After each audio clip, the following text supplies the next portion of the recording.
மனதில் இருப்பதை நான் அப்படியே சொல்லட்டுமா? உன் மனதில் என்ன இருக்கிறது என்று.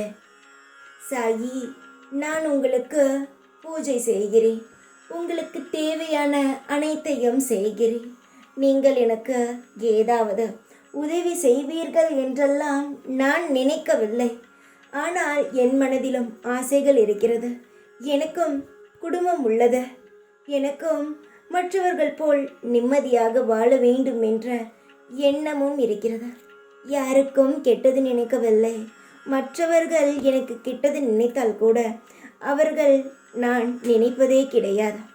ஏனென்றால் எனக்கு சாய் இருக்கிறார் என்ற எண்ணங்களால் மட்டுமே நான் எந்த ஒரு எண்ணத்தையும் சிதற விடாமல் அமைதியாக இருக்கிறேன். ஆனால் நீங்களோ என் மனதை புரிந்து கொள்ளாமல் மேலும் மேலும் கஷ்டப்படுத்தி கொண்டே இருக்கிறீர்கள் என்று வருத்தப்படுகிறார். இதற்கு நடுவில் வாழ்க்கை மாறுமா என்றெல்லாம் யோசித்து கொண்டு என்னிடம் வந்து அழுகிறாய். என்னுடைய தங்கமே, நான் சொல்வது அனைத்தும் உண்மைதானே? உன் மனதில் இப்படித்தானே இருக்கிறது? வாழ்க்கையே வெறுத்து போய் யாராவது உதவி செய்ய மாட்டார்களா என்று.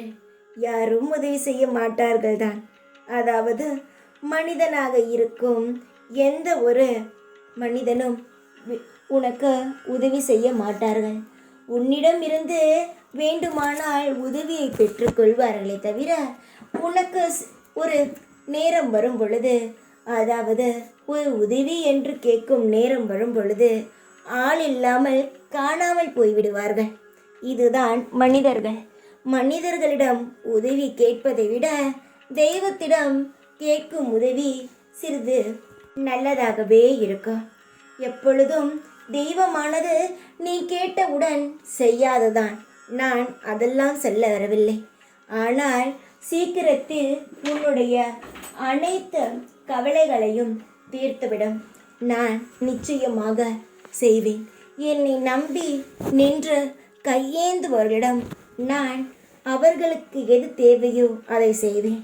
என்னிடம் வந்தவர்கள் சில தாமதம் ஆகலாமே தவிர செய்யாமல் இருக்கவே மாட்டேன். நிச்சயமாக நீ எதை கேட்டாயோ அது உனக்கு கிடைக்கும். மற்றவரிடம் உதவியை எதிர்பார்க்க வேண்டாம். மற்றவர்கள் செய்யவும் மாட்டார்கள். இதுதான் உண்மை. உன்னுடைய புண்ணியமானது உனக்கு கிடைக்கும்.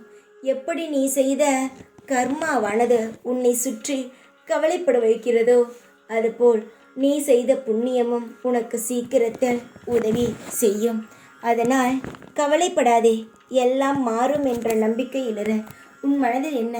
சாய் இருக்கிறார் என்ற எண்ணம் தானே இருக்கிறது. அதை மட்டும் விட்டு விடாதே. சந்தோஷமாக இரு. எப்பொழுதும் உன் கூடவே இருப்பேன் நான். ஓம் சாய்ராம்.